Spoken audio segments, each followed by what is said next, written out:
Bore da! Sut ydych chi I gyd? Ydych chi'n iawn? Gobeithio ydych chi'n barod I ddysgu rhywbeth newydd heddiw tra dyn ni'n canolbwyntio ar un gymeriad yn y Beibl, Matthew. Well, good morning everybody. Today we're beginning a new series in our Allsorts Sundays. We've actually finished looking at some of the Jesus stories for now, although let's face it, most of our stories are Jesus stories.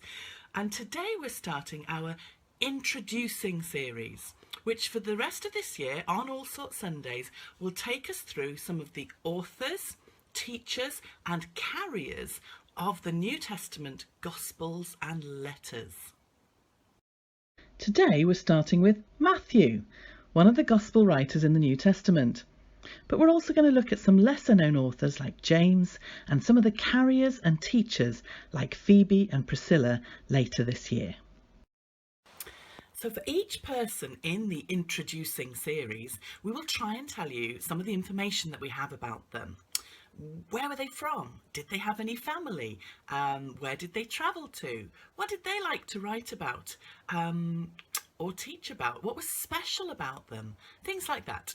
So before we launch into today, I just want to say a quick something about how we even know about these writers and teachers.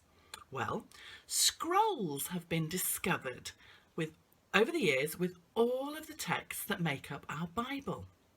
When we studied Luke, we looked at him writing to a man called Theophilus, a benefactor. Now what that means is that he would have been one of the rich kind of men or women who would pay for the scroll to then be copied and sent on to other towns and villages. And the person who carried that scroll might then go on to explain what was written in it. We know, for example, that Phoebe carried the letter to the people of Rome. So our New Testament book of Romans. And then she explained it to them. So we're going to come to her later in the year. So these scrolls would be copied so carefully. There was a group of scribes called the Tanaim, which meant the repeaters. And their work was so meticulous that their rules declared that no word or letter was to be written from memory. They had to copy letter by letter, and if more than 3 mistakes were made on any page, then it was destroyed and had to be redone. One of the things that can make us so sure about our Bible texts is that this meticulous copying has meant that over hundreds and hundreds of years we find scrolls that are exactly the same as older ones. After so many centuries, you might think, do we really have the original words? But the famous Dead Sea Scrolls that were discovered in 1947 and dated back to 100 BC can really help us show that there is virtual agreement between them and those that were dated 1100 years later. The amount of New Testament manuscripts found is amazing, making them even more reliable. The originals were written between 30 and 70 years after Jesus died, but we have found 5,000 Greek manuscripts, 8,000 Latin manuscripts, and 1,000 in other languages. Now, if you contrast that with any of the works of Plato or Aristotle, Caesar or Tacitus, we only have between 1 and 20 manuscripts of theirs. So today we're going to take a good look at Matthew. And one of the first things that everyone thinks about when we say Matthew is the fact that he was a tax collector. Now, when I was little, my sister and brother and I used to love playing banks. We had recently had our attic converted, and we would set up our bank in the attic room with tables and chairs, and in pride of place would be our Griffin Saver account folders. Now, this is going to really age me as a child of the 80s, okay? If you banked with NatWest in the 80s, you might have been one of those who collected the NatWest piggy account pigs. You started with a little piglet called Woody, the one in the nappy, when you opened your account. And then when you saved more, you could add Maxwell, Annabelle, Lady Hilary, and finally Sir Nathaniel Westminster. But for the banking connoisseur, you could bank with the Midland. And my great-grandfather was a bank manager with the Midland, so there was never any question as to where we were going to bank. And if you opened a Griffin Savers account, oh, the joys! You got a gym bag, a dictionary, a pencil case, a geometry set, a ring binder, and most importantly, the folder to keep all of your banking information and banking books in. Wow. Well, we would role play for hours. Now, obviously, as the eldest child, I always worked in the bank, and as the youngest, my brother always had to just only be visiting the bank as a customer. I don't know about you, are you good with money? Do you think you could have been a tax collector for the Romans? It wasn't a popular job. Most of the Jewish people thought you were a traitor for collecting money from your friends and neighbours to give to the Romans. So often tax collectors didn't end up with very many friends, and your neighbours didn't like you very much either. But Matthew would have been great with money. Let's see if you could have helped Matthew with his job. We're going to try an activity together.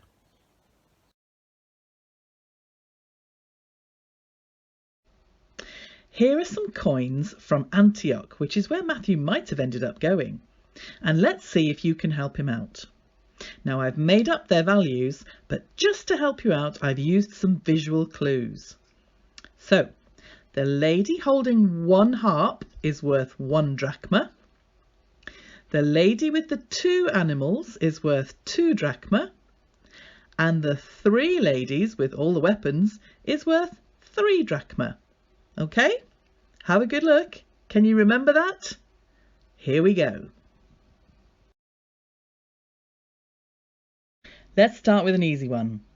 Someone turns up to your booth and hands over these 3 coins. How much are they paying you in tax? Play along at home. Write the answer in the WhatsApp group when you work it out.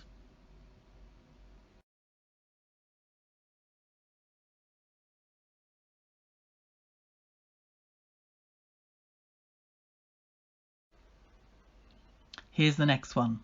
The next person also hands in 3 coins. Have a good look at them. How much have they given you?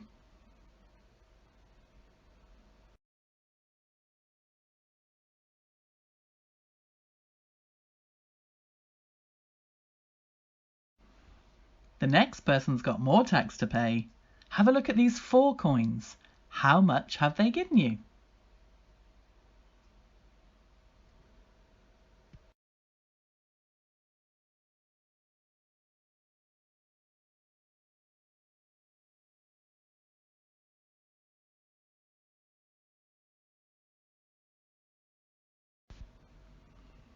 Here's the last one.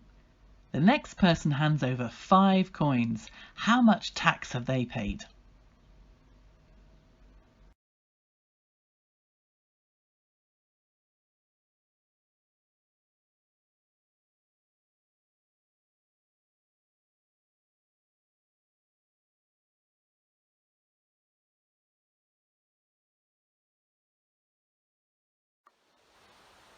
How did you do?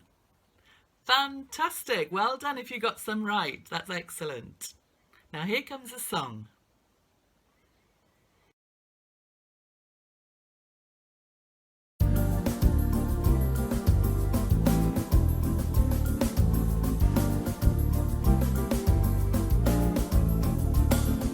Jesus says, come follow me, just trust my love and you will see my truth and power set you free. Come follow me, follow me. Jesus says, with all your heart and mind and strength, for I'll be with you all your days. Come follow me.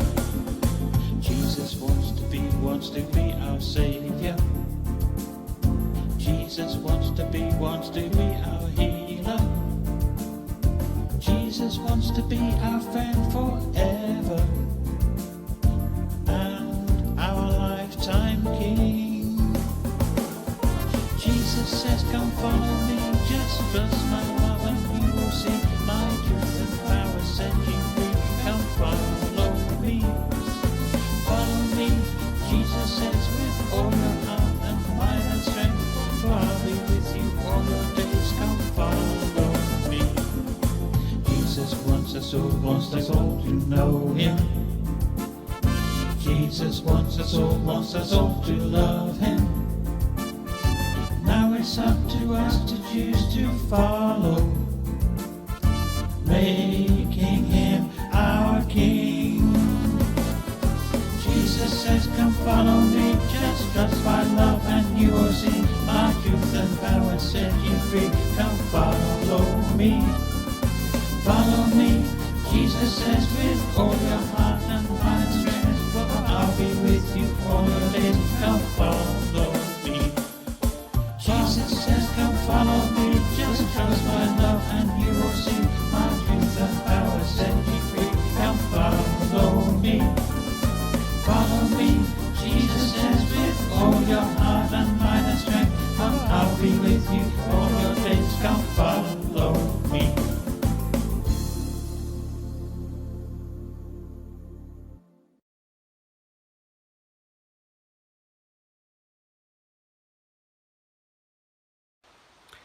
Follow me. It wasn't only the fishermen, Peter and Andrew, James and John, that Jesus said that to. In Matthew's hometown, in Capernaum, Jesus walked past Matthew sitting in his little tax collector booth, probably protected by a Roman guard, and he said those two words, follow me. And Matthew tells us that he got up and followed. There was not a second of hesitation. No questions were asked. He must have already seen and heard what Jesus was up to in the area, and he had that early understanding that Jesus was special and different. And he stopped his work and followed the Saviour.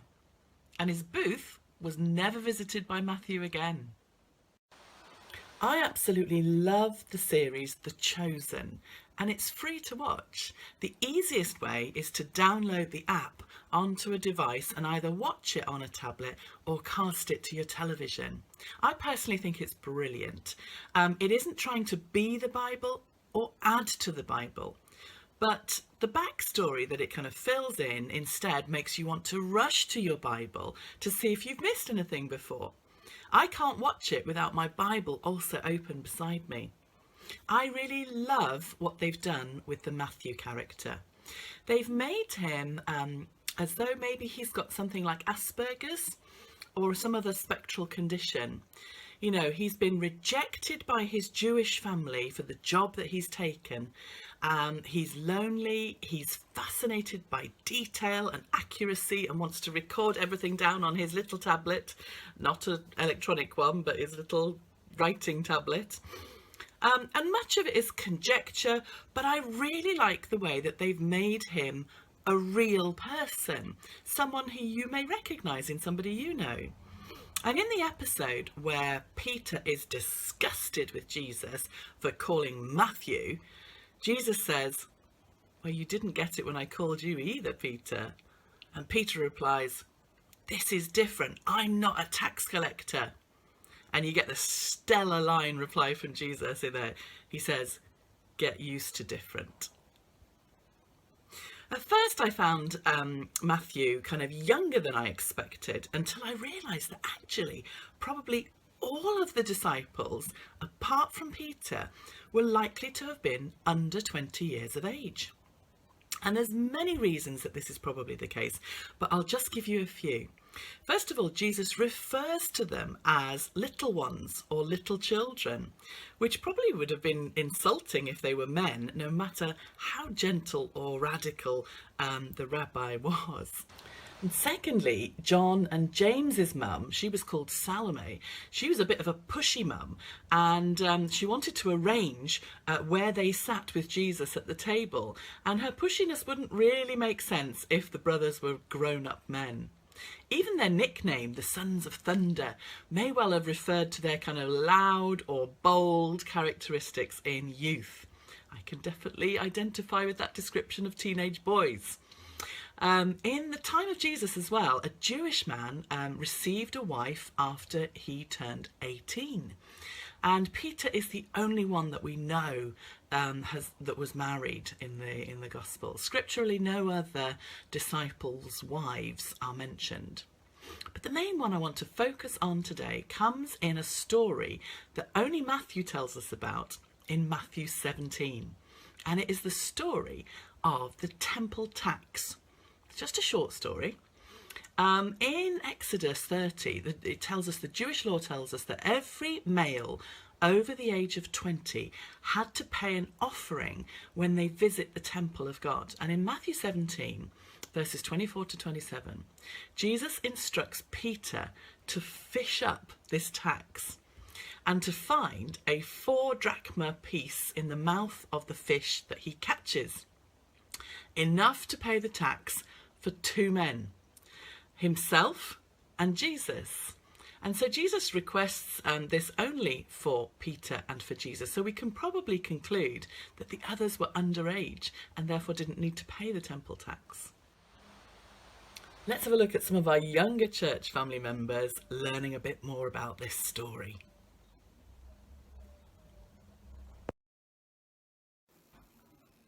Traeth y Deml. Pan gyrhaeddodd Iesu ei ddisgyblion Capernaum, daeth y rhai oedd yn casglu dreth i gynnal y deml at Pedr. Hynny ydy, y dreth o 2 drachma. Dyma nhw'n gofyn iddo, ydy dy athro di'n talu traeth y deml? Ydy, mae atebodd Pedr. Pan aeth Pedr adre, cyn iddo gael cyfle i ddweud gair, dyma Iesu'n gofyn iddo. Seimon, beth wyt ti'n meddwl? Gan bwy mae brenhinoedd yn casglu tollau a trethu, gan eu plant eu hunain neu gan bobl eraill? Gan bobl eraill, meddai Pedr. Felly does dim rhaid i'r plant dalu, meddai Iesu wrtho. Ond rhag i ni beri tramgwydd iddyn nhw dos at y llyn a thaflu lein i'r dŵr. Cymer y bysgodyn cyntaf wneud ei ddal ac yn ei geg ceiddan arian fydd yn ddigon i'w dalu. Defnyddia hwnnw i dalu'r dreth dros y tithau. Money in a fish. Matthew chapter 17, verses 24 through 27. Wow! It was time to pay the temple tax. This money was used to fix up the temple. One day, some tax collectors said to Peter, Jesus does not pay the temple tax, does he? Peter replied, Of course he does. Before Peter could ask Jesus what to do, Jesus told him, Even though I am the Son of God, I will pay the tax. Go fishing. Take the first fish you catch. Look in its mouth, and you will find a coin. Take it and give it to the tax collectors. It will pay my tax and yours. Peter caught a fish. He opened its mouth and found a coin inside. It was exactly enough to pay the tax collectors.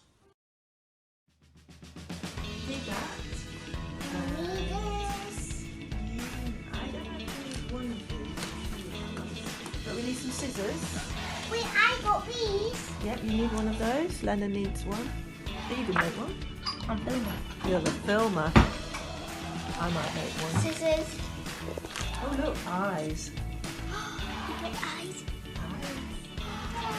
Put those in the middle. You're all very excited about this.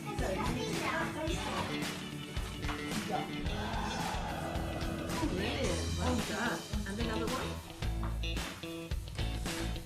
That was really good. One, two I did.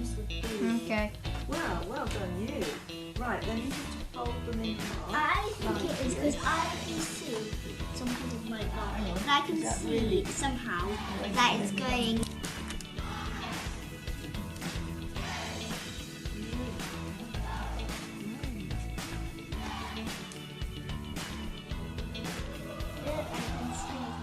Brilliant. And then these two are going to be at the front. Yeah. Like, there. And then it'll be and it looks like And see the shiny bits better. A ghost. And a fish's tail. And it looks like a family. Right, let's put these bits on. Yeah. Hold on. Sellotape. I've just decided I'm not going to do sellotape. I don't think we need to.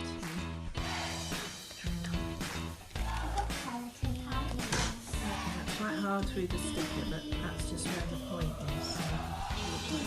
So.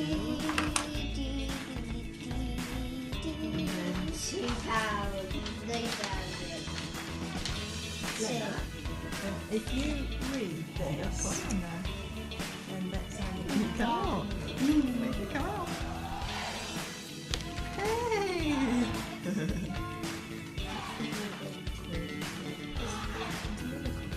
Let's say I've got enough money like this. £1. Oh, come on. £2. What a greedy fish.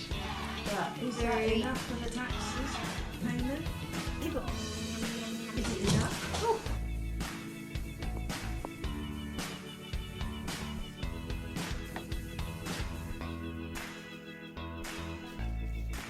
You're looting a £2 coin. Yum, yum, yum.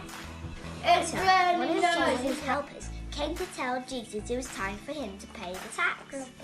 But Jesus and Peter didn't have any money. Jesus knew what to do. He told Peter, go to the lake and catch a fish. Oh, he's got to catch the fish. You will find a coin in its mouth and use that coin to pay our tax. We've got to open this mouth too.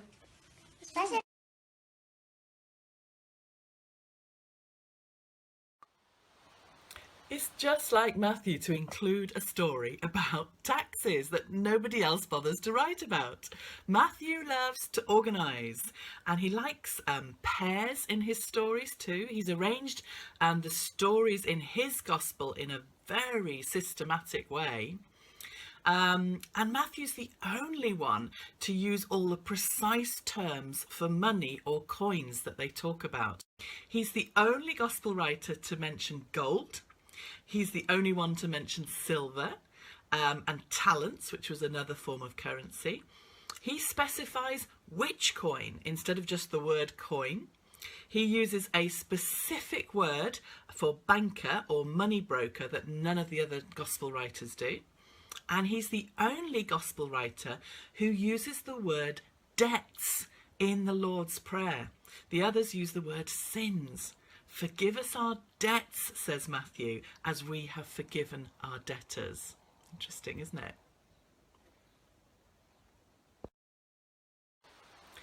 So to summarise, Matthew liked to write about details that the other gospel writers missed out. He also used his organising mind to help organise all the stories in his gospel. He loved his Jewish heritage, and he loves to point out where there are connections between the Old Testament scriptures and what he's writing about, but he's also critical of the religious leaders of the time who were hypocritical. He loves the law, and he's the only writer to write about the church and use that term, the church. He's got a love and a respect for Peter, and he tells more stories about him than the others. I think that Matthew ended up travelling with Peter or joining Peter later on in Antioch.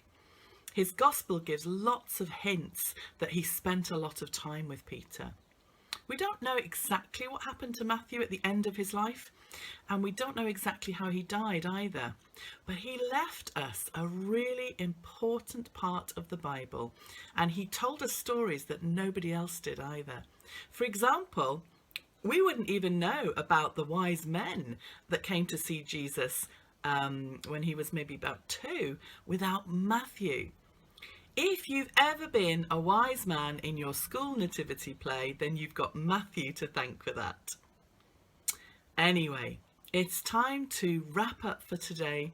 I've developed a bit of a soft spot for Matthew. I hope you've learned something new about him today too.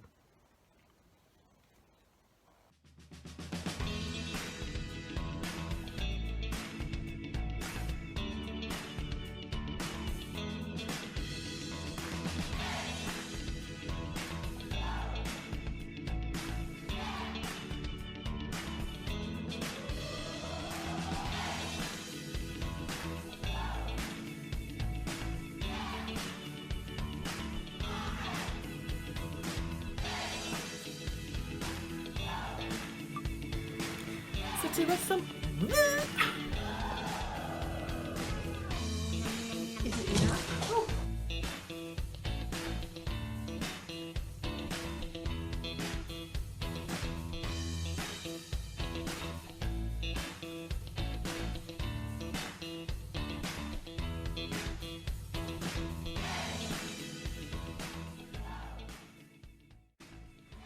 Father, make us a church without walls, where Jesus Christ is the core of everything we do. Teach us how to love people better. Help us make disciples. Holy Spirit, equip us for reviving faith in our own communities. Keep us growing and maturing in you. Amen.